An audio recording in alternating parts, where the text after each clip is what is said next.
Step 7. Humbly ask Him to remove our shortcomings. Since this step so specifically concerns itself with humility, we should pause here to consider what humility is and what the practice of it can mean to us. Indeed, the attainment of greater humility is the foundation principle of each of AA's 12 steps. For without some degree of humility, no alcoholic can stay sober at all. Nearly all AAs have found, too, that unless they develop much more of this precious quality than may be required just for sobriety, they still haven't much chance of becoming truly happy. Without it, they cannot live to much useful purpose, or, in adversity, be able to summon the faith that can meet any emergency. Humility, as a word and as an ideal, has a very bad time of it in our world. Not only is the idea misunderstood, the word itself is often intensely disliked.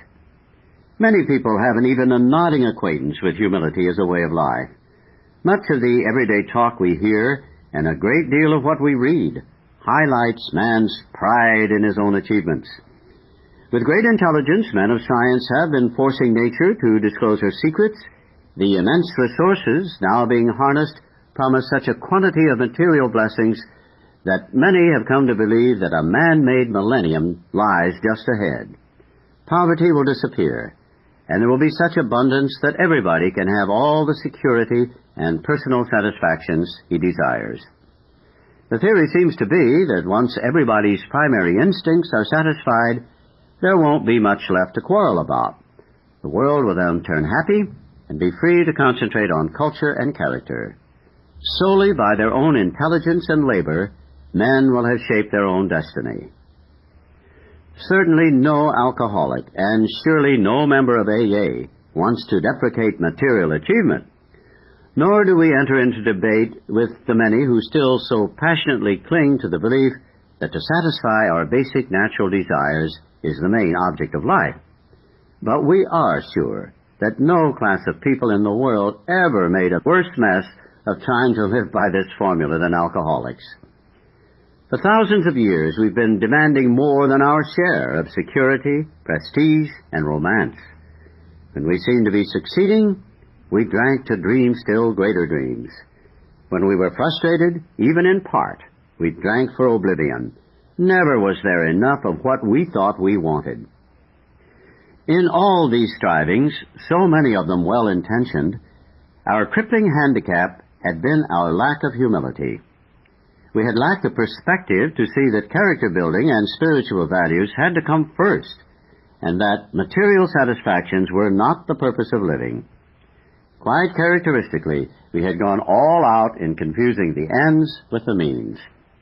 Instead of regarding the satisfaction of our material desires as the means by which we could live and function as human beings, we had taken these satisfactions to be the final end and aim of life. True, most of us thought good character was desirable, but obviously good character was something one needed to get on with the business of being self-satisfied. With a proper display of honesty and morality, we'd stand a better chance of getting what we really wanted. But whenever we had to choose between character and comfort, the character building was lost in the dust of our chase after what we thought was happiness. Seldom did we look at character building as something desirable in itself, something we would like to strive for, whether our instinctual needs were met or not. We never thought of making honesty, tolerance, and true love of man and God the daily basis of living.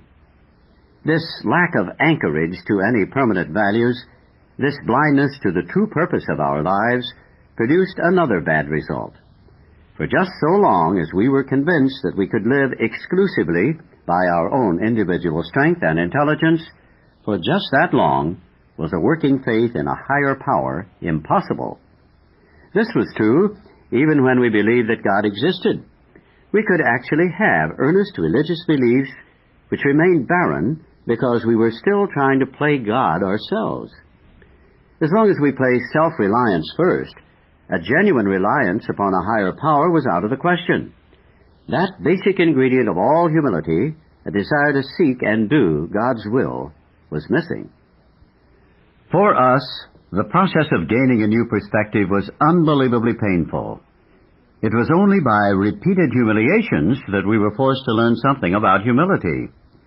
It was only at the end of a long road, marked by successive defeats and humiliations and the final crushing of our self-sufficiency, that we began to feel humility as something more than a condition of groveling despair. Every newcomer in Alcoholics Anonymous is told, and soon realizes for himself, that his humble admission of powerlessness over alcohol is his first step toward liberation from its paralyzing grip. So it is that we first see humility as a necessity. But this is the barest beginning. To get completely away from our aversion to the idea of being humble, to gain a vision of humility as the avenue to true freedom of the human spirit, to be willing to work for humility as something to be desired for itself, takes most of us a long, long time. A whole lifetime geared to self-centeredness cannot be set in reverse all at once. Rebellion dogs our every step at first. When we have finally admitted without reservation that we are powerless over alcohol, we are apt to breathe a great sigh of relief, saying, "Well, thank God that's over. I'll never have to go through that again." Then we learn, often to our consternation, that this is only the first milestone on the new road we are walking. Still, goaded by sheer necessity, we reluctantly come to grips with those serious character flaws that made problem drinkers of us in the first place. Flaws which must be dealt with to prevent a retreat into alcoholism once again. We will want to be rid of some of these defects, but in some instances this will appear to be an impossible job from which we recoil. And we cling with a passionate persistence to others which are just as disturbing to our equilibrium, because we still enjoy them too much. How can we possibly summon the resolution and the willingness to get rid of such overwhelming compulsions and desires? But again, we are driven on by the inescapable conclusion which we draw from AA experience that we surely must try with a will or else fall by the wayside.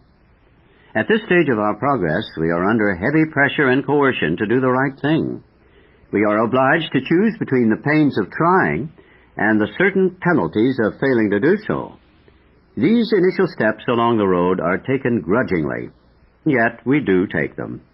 We may still have no very high opinion of humility as a desirable personal virtue, but we do recognize it as a necessary aid to our survival. But when we have taken a square look at some of these defects, have discussed them with another, and have become willing to have them removed, our thinking about humility commences to have a wider meaning. By this time, in all probability, we have gained some measure of release from our more devastating handicaps. We enjoy moments in which there is something like real peace of mind. To those of us who have hitherto known only excitement, depression, or anxiety, in other words, to all of us, this newfound peace is a priceless gift. Something new indeed has been added. Where humility had formerly stood for a forced feeding on humble pie, it now begins to mean the nourishing ingredient which can give us serenity. This improved perception of humility starts another revolutionary change in our outlook. Our eyes begin to open to the immense values which have come straight out of painful ego puncturing. Until now, our lives have been largely devoted to running from pain and problems. We fled from them as from a plague. We never wanted to deal with the fact of suffering. Escape via the bottle was always our solution. Character building through suffering might be all right for saints, but it certainly didn't appeal to us. Then in AA, we looked and listened. Everywhere we saw failure and misery transformed by humility into priceless assets. We heard story after story of how humility had brought strength out of weakness. In every case, pain had been the price of admission into a new life. But this admission price had purchased more than we expected. It brought a measure of humility, which we soon discovered to be a healer of pain. We began to fear pain less and desire humility more than ever. During this process of learning more about humility, the most profound result of all was the change in our attitude toward God. And this was true whether we had been believers or unbelievers.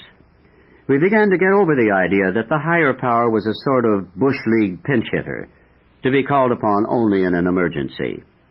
The notion that we would still live our own lives, God helping a little now and then, began to evaporate.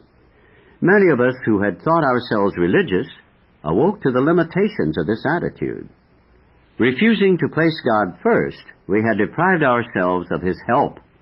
But now the words, "Of myself I am nothing, the Father doeth the works," began to carry bright promise and meaning.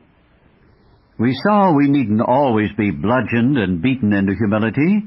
It could come quite as much from our voluntary reaching for it as it could from unremitting suffering.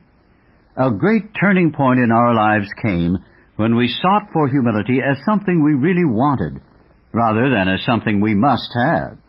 It marked the time when we could commence to see the full implication of Step 7, humbly ask Him to remove our shortcomings.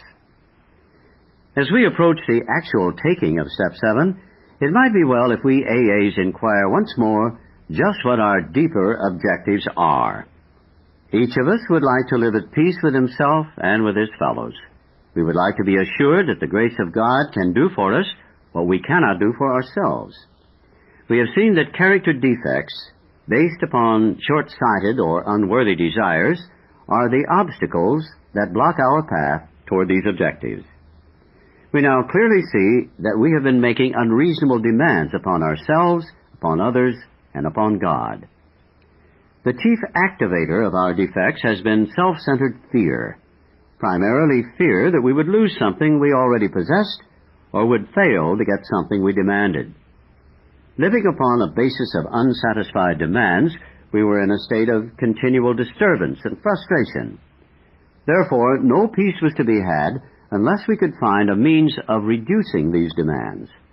The difference between a demand and a simple request is plain to anyone.